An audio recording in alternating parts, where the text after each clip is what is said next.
اچھا وہ کون سے امور ہے مفتی صاحب کہ روزہ تو ٹوٹ جاتا ہے لیکن یہ معلوم نہیں ہوتا روزہ دار کو کہ میرا تو روزہ ٹوٹ گیا ہے؟ وہ کون سے امور میں چاہتا ہوں چونکہ ظاہر ہے رہنمائی ہو جائے، آج یکم رمضان ہے تو آج ہی سے لوگ احتیاط بھی کر لیں گے اور اس بات کے حوالے اس کا ایک لفظ میں جواب دوں گا جو بڑا مطلب یہ کہ اجمالی اور مستند جواب ہے، جہالت۔ ہمارے ہاں جہالت اتنی زیادہ ہے جس کی بنا پہ روزہ چلے جاتے ہیں۔ مثال کے طور پہ اذان کے بیچ میں کھانا پینا، اچھا، اور اتنے استقامت پذیر اور جرأت مند مسلمان ہے کہ اگر آپ سمجھائیں کہ بھئی اذان فجر تو فجر کے وقت میں ہی دی جائے گی، اس سے پہلے نہیں، اور فجر کا وقت تو سحری بند ہونے کے بعد ہی ہوتا ہے، تو گویا کہ آپ نے فجر کے وقت میں کھایا پیا تو سحری بند ہونے کے بعد کھایا، آپ کو روزہ نہیں ہوگا۔ بڑوں کو دیکھا کرتے ہوئے لاؤ دودھ کے گلاس، وہ پی لیا صاحب، انہوں نے ماننے کے لیے تیار نہیں۔ اتنے میسج آتے ہیں صاحب گھر والوں کو سمجھا کے تھک گئے، یہ جہالت ہے۔ اسی طریقے سے سائرن پہ روزہ کھولنا اور اذانوں پہ، بعض اوقات مؤذن صاحب جو ہیں وہ پہلے سائرن بجا دیتے ہیں، وہ پتہ نہیں اس کو بھوک لگ رہی ہوتی ہے کیا ہوتی ہے، وہ بٹن دبایا پہنچ گیا حجرے میں، تو وہ گڑبڑیں۔ تو یہ بھی ایک ہے کہ اس سے اذان سے روزہ کھولنے بند کرنے کا تعلق نہیں ہے، سائرن سے نہیں ہے، وقت سے ہے۔ آپ وقت دیکھیں اس کے بعد کریں۔ اسی طریقے سے ایک صاحب نے کہا میں منہ میں پان رکھ لیتا ہوں، پی کے اندر نہیں جانے دیتا، وہ باہر پھینکتا رہتا ہوں۔ اعلیٰ حضرت رحمۃ اللہ علیہ نے فرمایا کہ چاہے منہ میں رکھے، یہ اس کے ذرات غیر محسوس طریقے سے حلق میں اتر جاتے ہیں، روزہ ٹوٹے گا۔ اسی طرح آئی ڈراپس وغیرہ جو ہیں، یہ بھی بعض لوگ سمجھتے ہیں، کیونکہ پرانے فقہائے کرام نے اپنی کتب میں یہی لکھا کہ کان میں دوا ڈالیں گے روزہ چلا جائے گا، آنکھ میں ڈالیں گے نہیں جائے گا۔ کیونکہ اس وقت میڈیکل سائنس نے اتنی ترقی نہیں کی تھی، تو انہوں نے ان مسائل کی بنیاد ظن غالب پر رکھی کہ شاید آنکھ میں اور حلق میں پیسے ضرورت نہیں ہے، کان میں ہے، تو انہوں نے کہا کان میں دوا سے چلا جائے گا۔ اب جب مسئلے کی تحقیق ہو گئی اور یہ مسائل موقوف ہی طب پر تھے، میڈیکل پر تھے، تو مسئلہ بدلا۔ اگر وہ فقہا بھی آج ہوتے تو یہی فرماتے کہ آئی ڈراپ سے روزہ ٹوٹ جائے گا، کان میں دوا ڈالیں گے، جب تک کان کا پردہ سلامت ہے نہیں ٹوٹے گا۔ اب اس میں بعض اوقات آئی ڈراپ ڈال رہے ہیں، اور اس طرح انہیل کرنا، تو اس میں لکوڈ چونکہ دوا ہوتی ہے۔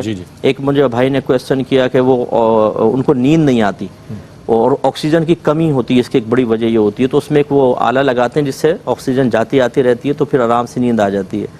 تو اب اس میں اگر لکوڈ دوا ہوگی تو روزہ ٹوٹے گا، حالت روزہ میں اگر کیا، اور لکوڈ نہیں ہے تو پھر نہیں ٹوٹے گا، ہوا تو ویسے آتی جاتی ہے۔ تو خلاصہ کلام یہ ہے کہ ہم بھائی بہنوں سے گزارش کرتے ہیں کہ تھوڑا سا ٹائم نکال کر اپنے دین کو بھی اہمیت دے کر اس کے مسائل سیکھ لیں، غلط فہمی سے بھی بچیں گے، ورنہ وہی بات جو میں اکثر کہتا ہوں، پپو پان والا ہے ٹیٹا دودھ والا، ہم وہ اپنے مسائل کا حل ان سے معلوم کرتے ہیں۔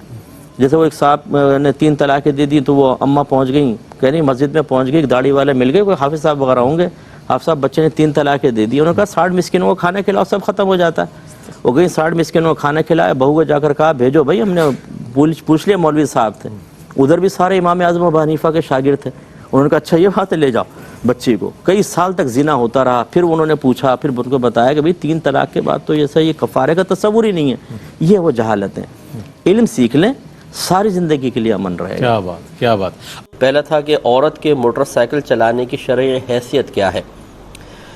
دیکھیں، شریعت عورت کے لیے چاہتی ہے کہ وہ ایک تو مردوں کی طرح بالکل بھی نہ ہو، یعنی کوئی ایسا کام نہ کرے جس سے مردوں کی مشابہت پیدا ہو۔ دوسرا یہ کہ شریعت ہمیشہ اس بات کو ناپسند کرتی ہے کہ عورت کسی بھی جہت سے اپنے آپ کو مرکز نگاہ بنا لے، اسی لیے عورت کو بہت زیادہ تیز خوشبو لگا کر باہر نکلنے سے منع کیا گیا، کیونکہ جب وہ خوشبو لگا کر نکلے گی اور غیر مردوں تک پہنچے گی تو لازم سی بات ہے کہ آدمی اس کا مرکز اور مرجع دیکھتا ہے کہ کہاں سے خوشبو آئی، تو عورت کی طرف توجہ ہو جائے گی۔ اسی طرح علماء نے منع فرمایا کہ عورتیں بہت زیادہ بھڑکیلے لباس، حتیٰ کہ اگر کوئی بہن برقع استعمال کرتی ہے تو اس طرح کا نہ کرے کہ اس میں نقش و نگار وغیرہ ہوں، کہ کسی کی توجہ نہ بھی ہو تو اچانک اس کی طرف ہو جائے۔ ان چیزوں سے منع کیا گیا ہے، اور ان میں بہت سارے امور گناہ بھی ہوتے ہیں۔ اب ہمارے معاشرے میں، خصوصاً ہمارے پاکستان میں، عورتیں بالکل موٹر سائیکل نہیں چلاتی ہیں۔ یہاں گاڑی چلا رہی ہوں تو میں نے دیکھا ہے کہ لوگ جھانک جھانک کے دیکھنا شروع کر دیتے ہیں کہ یہ ایک عورت گاڑی چلا رہی ہے، موٹر سائیکل تو ویسے ہی نہیں چلاتے۔ اب جب عورت چلائے گی، لازم بات ہے کہ ہر ایک کی مرکز نگاہ بنے گی، پھر مطلب شرارتی قسم کے لوگ، یہ ہو سکتا ہے کوئی سائیڈ مار دے، کوئی کچھ کر دے، اور پھر وہ ایک تماشا جو بنے گا وہ بھی آپ کے سامنے ہے۔ اور پھر یہ کہ یہ موٹر سائیکل جو ہے خاص مردانی وضع کے لیے آپ کہہ سکتے ہیں، اور جس طرح عورتیں موٹر سائیکل پر بیٹھتی ہیں ویسے بیٹھ کے چلانا پاسبل نہیں ہے، لازم بات ہے ایک پاؤں ایک ادھر ایک پاؤں ادھر کر کے چلانی پڑے گی۔ اور اس میں پھر آپ خود سوچ سکتے ہیں کہ کس طرح کا ماحول بنے گا. اس لیے ہمارے معاشرے میں خاص طور پر اس سے منع ہی کیا جائے گا. اور اگر میں اس کو کہوں کہ یہ شدید مکروہ ہے تو اس میں کوئی مطلب تعجب خیز بات نہیں ہوگی، کیونکہ مزاج شرع یہ ہے کہ عورتیں اس طرح کی سواریاں استعمال نہ کریں.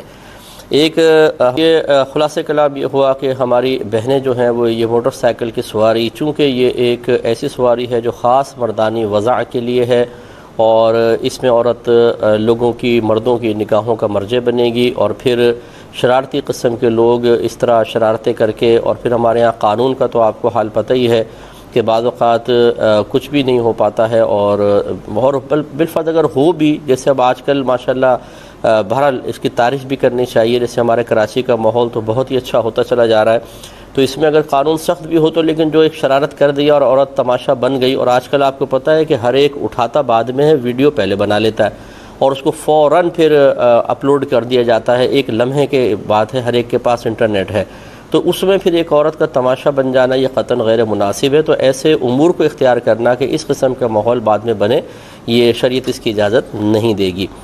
تو میں اس کو ناجائز حرام نہیں کہہ رہا ہوں، لیکن بہرحال یہ کراہت کے درجے میں ضرور ہے، اس سے اجتناب کرنا چاہیے. یہ ایک اور کالر کو لینے مفتی صاحب آپ کی اجازت سے. السلام علیکم. وعلیکم السلام. جی فرمائیے. اچھا جی، میرا سوال مفتی صاحب سے یہ ہے کہ زکوٰۃ جو ہم سالانہ دیتے ہیں، ہاں جی، تو کیا وہ ایک ساتھ ہی ادا کرنا ضروری ہے یا ہم اس کو قسطوں میں ڈیوائڈ کر سکتے ہیں آگے ٹھیک سال کے اندر؟ ایک تو میرا سوال یہ ہے، اور دوسرا سوال یہ ہے کہ اگر عورت کے پاس زیور ہیں جی جی تو کیا وہی زکوٰۃ دے گی یا اس کا شوہر بھی زکوٰۃ دے سکتا ہے؟ یہ کہتی ہیں کہ سال کے بعد ایک ساتھ زکوٰۃ نکالنا واجب ہے، قسطوں میں بھی دے سکتے ہیں.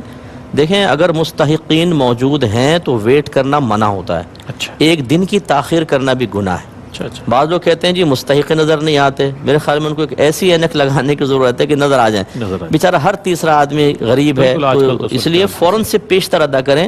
رکھے نہیں کہ لوگ آتے رہیں گے محتاج تو ہم ان کو دیتے رہیں گے، تاخیر کرنا منع ہوتا ہے. ٹھیک زیور پر زکوٰۃ عورت ہی کو دینی چاہیے. ٹھیک ہے. شوہر اور بہت سارے بیچارہ کام کر رہا ہوتا ہے. یہ زکوٰۃ کے وجوب کا سبب یہ ہے کہ جس عورت کے پاس اگر مال ہے تو اللہ نے غریب کا حق اس مال میں رکھا ہے. ٹھیک اتنا حصہ گویا کہ آپ کے پاس امانت ہے، اس امانت کو حقدار تک پہنچائے. مال کی محبت بھی کم کرنا مقصود ہے، بخل دور کرنا مقصود ہے. ٹھیک. جب عورتیں تینوں چیزوں کو صرف نظر کر کے شوہر پہ ذمہ داری ڈالیں گی تو یہ تینوں مقاصد پورے نہیں ہوں گے اور یہ غیر مناسب ہے. ہر تو آپ کی خدمت میں ایک اور یہ کویسچن یہ کیا گیا تھا کہ ایک بھائی نے پوچھا تھا کہ شیطان بہت زیادہ وسوسے ڈالتا ہے، حتیٰ کہ نبی کریم صلی اللہ علیہ وسلم کے بارے میں اور اللہ تبارک و تعالیٰ کے بارے میں برے خیالات آتے ہیں، اس کا کیا شرعی حکم ہوگا؟ دیکھیں پہلے تو ایک اصول یاد رکھیے گا کہ وسوسے اصل میں شیطان کی طرف سے ڈالے جانے والے گندے خیال کا نام ہے، اور اس میں انسان کے قدرت اور اختیار کا کوئی دخل نہیں ہوتا.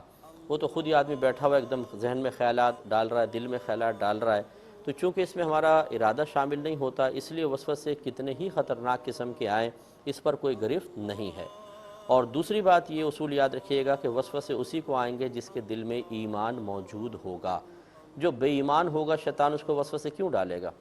تو یہی وجہ ہے کہ جب صحابہ کرام علیہم رضوان نے نبی کریم صلی اللہ علیہ وسلم کی بارگاہ میں حاضر ہو کر عرض کی کہ یا رسول اللہ صلی اللہ علیہ وسلم، بعض اوقات ہمیں اس قسم کے خیالات آتے ہیں جن کو ہم اتنا بڑا یا اتنا برا سمجھتے ہیں کہ ان خیالات کے آنے سے بہتر یہ سمجھتے ہیں کہ کوئی ہمیں آسمان سے زمین پر گرا دے. تو رحمت کونین صلی اللہ علیہ وسلم نے ارشاد فرمایا کہ واقعی ایسا ہے؟ عرضی کہ جی ہاں. فرمایا تو یہ تمہارے ایمان کی علامت ہے. اب دیکھیں یہ نہیں فرمایا کہ اچھا برے خیال کیوں آئے، اس پہ گرفت ہوگی، توبہ کرو اللہ کی بارگاہ میں یا اپنے ایمان کی فکر کرو، نہیں، بلکہ اس کو ایمان کی علامت قرار دیا. تو یہ اچھی طرح یاد رکھیں کہ وسوسہ آنا کوئی برا نہیں ہوتا، اللہ کے بارے میں بھی آ سکتا ہے، سرکار کے بارے میں آ سکتا ہے، اور یہ آپ کے ایمان کی علامت ہے. ہاں یہ ضرور ہے کہ اس کی طرف سے مکمل بے پرواہی بھی اختیار نہ کریں. وسوسے اسی شخص کو آتے ہیں جس کا ذہن فارغ ہوتا ہے، جس نے صحیح دین نہیں سیکھا ہوتا، جس کی صحبت نیک نہیں ہوتی، جو نیک اعمال کا ارتکاب نہیں کرتا، جو گناہوں سے اجتناب نہیں کرتا ہے، جو برے خیالات، خراب قسم کے خیالات ذہن میں اور فضول خیالات آنے دیتا ہے، تو پھر وہ یقینی سی بات ہے کہ نفس و شیطان کے لیے اس کو گھیرنا بہت آسان ہے. تو جس بھائی نے بھی یہ کویسچن کیا، ہماری گزارش یہ ہے کہ سب سے پہلے تو آپ نماز کی پابندی رکھیں. نمبر 2 قرآن عظیم ترجمہ اور تفسیر کے ساتھ شروع کریں، روزانہ 2 آیات پڑھیں، ترجمہ اس کی تفسیر پڑھ لیا کریں، اچھے نیک لوگوں کی صحبت میں رہیں، اگر خدا نخواستہ کسی گناہ کی عادت ہے تو اس سے باز رہنے کی کوشش کریں، اور یہ کوشش کریں کہ آپ کا ذہن کبھی فارغ نہ رہے، اس کے لیے اچھے اصلاحی بیانات یا نعتیں وغیرہ سنیں تاکہ یہ چیزیں ذہن میں گونجتی رہیں۔ جب ہم کچھ سنتے نہیں ہیں پاکیزہ چیزیں تو فضول قسم کی باتیں ہمارے ذہن میں رہتی ہیں اور وہی گردش کرتی رہتی ہیں۔ جیسے کوئی اگر گانا سن لے، کوئی میوزک سن لے تو جہاں جاتا رہے گا نا غیر ارادی طور پہ وہ میوزک اور گانا اس کے ذہن میں گونجتا رہے گا، چلتا رہے گا۔ اس کے برعکس اگر وہ اصلاحی بات سنے یا نعت وغیرہ سنے تو یہی اس کے ذہن کے اندر گردش کرتی رہے گی۔ تو یہ ہمارا اپنا قصور ہوتا ہے کہ ہم اپنے آپ کو لاچار، بے بس اور برے ایک ماحول میں رکھتے ہیں یا اپنے ذہن کو رکھتے ہیں، تو پھر اس قسم کے معاملات آتے ہیں کہ بیچارگی، بے بسی غالب آ جاتی ہے اور ہم سمجھتے ہیں کہ جی میں تو بڑا گر گیا ہوں وسوسوں کے اندر۔ تو بھئی تدارک بھی تو کریں، اگر آپ دھوپ میں ہیں تو سائے میں آئے، پانی میں ہیں اور سوکھنا چاہتے ہیں تو پانی سے باہر نکل کے کھڑے ہوں تو کپڑے سوکھ جائیں گے، لیکن ہم پانی میں کھڑے رہ کر چاہتے ہیں کہ کپڑے گیلے نہ ہوں اور دھوپ میں کھڑے ہو کر چاہتے ہیں کہ ہمیں گرمی محسوس نہ ہو، ایسا نہیں ہو سکتا۔ تو یہ عملی قدم اٹھائیے، انشاءاللہ اللہ تعالیٰ بڑا آپ پر کرم فرمائے گا۔